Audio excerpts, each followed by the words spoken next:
Hello everyone. So first of all, I thank all of you to come for coming to this lunch. So as I requested to present about business operation in COVID-19, so it's what I'm going to be presenting to you now. So I really appreciate your presence. So about COVID-19 outcomes for business in Rwanda. So this was a big pandemic that affected the whole world. A lot of business collapsed not only in Rwanda but also in the whole world. So I have tried to highlight some of the outcomes or effects of COVID-19 for business operation in Rwanda. So what I can start by saying, I can say that the pandemic led to collapse of a lot of business. A lot of business are not still working because of pandemic. So they cannot have, as they were not able to have to get like customers, most of them were not able to be still operating. It led to a lot of people losing their jobs, which is a big problem that we have seen. So also Rwanda government has spent a lot of money treating patients or investing in vaccinations and other related facilities. So the pandemic reduced the level of exports as agriculture activities like agriculture production industries were not able to work at all because sometimes there were establishment of lockdown and like and Guma mu Karere and the other related estimated sessions to help people to be aware of their lives. So all of them, those were not helping business to grow, but they were helping to reduce COVID cases. So the pandemic led to financial depression, as I read it from U.S. Embassy 2021. So according even to the research made by U.S. Embassy, they have seen that the financial depression that we have today was like COVID-19. It's the one of factors that led to it. According to World Bank 2021, so they have seen in their 16th edition of the edition of Rwanda Economic Update, they have seen that human capital post in a human capital in a post-COVID-19 world was released today, and it claims that the country's GDP will have fallen by 0.2%. Imagine in 2020, the country's GDP has been fallen by 0.2, which is a big depression, and this was due to COVID-19. So it's what I've been searching, which means that we need to cover these effects because it is really affecting them. Also, I have an advice for current business that are working. So as we have experienced this, all business should be aware of their like employees or entrants or people who enter in the business areas.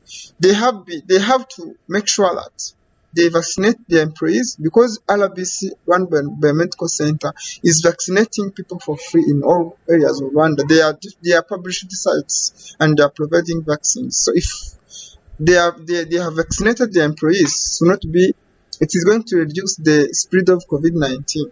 You can see in this picture here.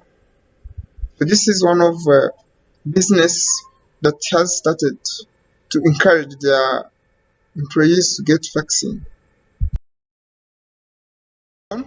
Also, business should have daily temperature records for entrance to avoid spread of COVID. This should be a culture for all business. Some business have started like even schools and other people where other areas where people meet, where they take daily records, daily temperature records.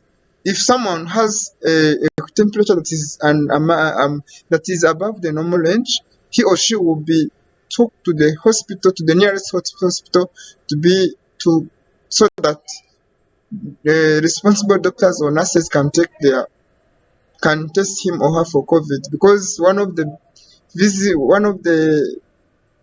physical, how can I say, one of the sign of COVID that you can base on its temperature. So when someone have the temperature that is above the normal range, this should be recorded, and this should help business to make sure that they are preventing even us from going back in Mamurugo, in lockdown, and others like Makarere. So you can see this is an example of how the national police is investing in taking people's records. You can see this table can show how business sectors has faced a big problem. This is like, it's an estimation. Imagine if we lost these millions. It's an estimation that I made. Imagine if we had this loss in this sector. It is that, and these sectors should be contributing to the country's economy. So this is a big loss that we made. So I tried to make it like it's an estimation, it's not, but it really shows how all sector in Rwanda were affected by COVID-19. So all business should be aware of recovering this, as well as even the Bank of Rwanda is helping them. Beneri is helping some of like businesses.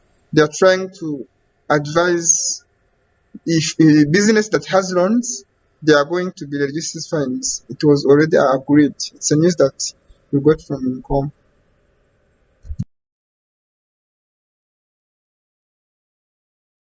How transport, if like, let's say if transport was affected, this show how transport was affected by COVID-19. This is a lot of money compared to like entertainment. You can see this is a chart that can help us to navigate or to visualize how COVID did a lot of, like, had a lot of effects on Rwanda economy, even for Rwanda development. But it's something that we should not be able to prevent. But as long as they are providing vaccines, so we can just even be thankful, because this is showing like it will show some improvement, because still now cases are decreasing because most of people are getting vaccines. So those who are not able to take vaccines should be like, mobilization should be still there to help them to understand it, because some people still have ignorance, so most of them are fearing to take them. So this is something that people should be taking serious.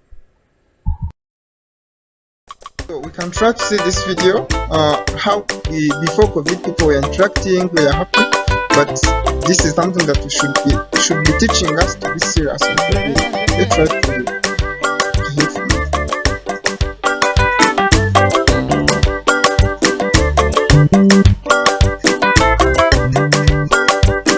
This can just capture emotions.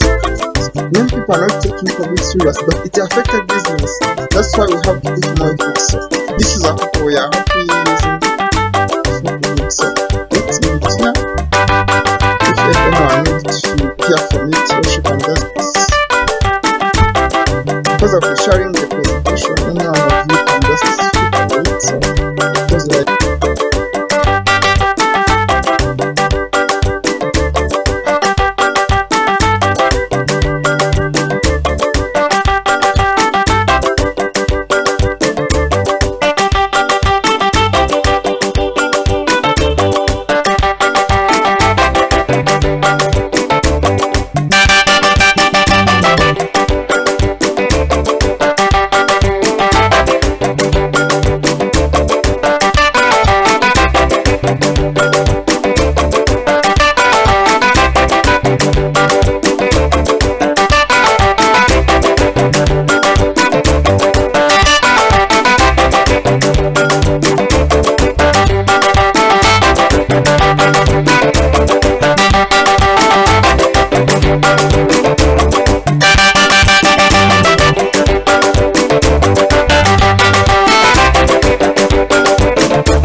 reference of where I got information.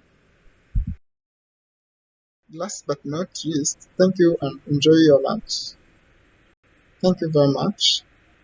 It was John Peter Gimana, the General Director of Business Operations. So, thank you very much.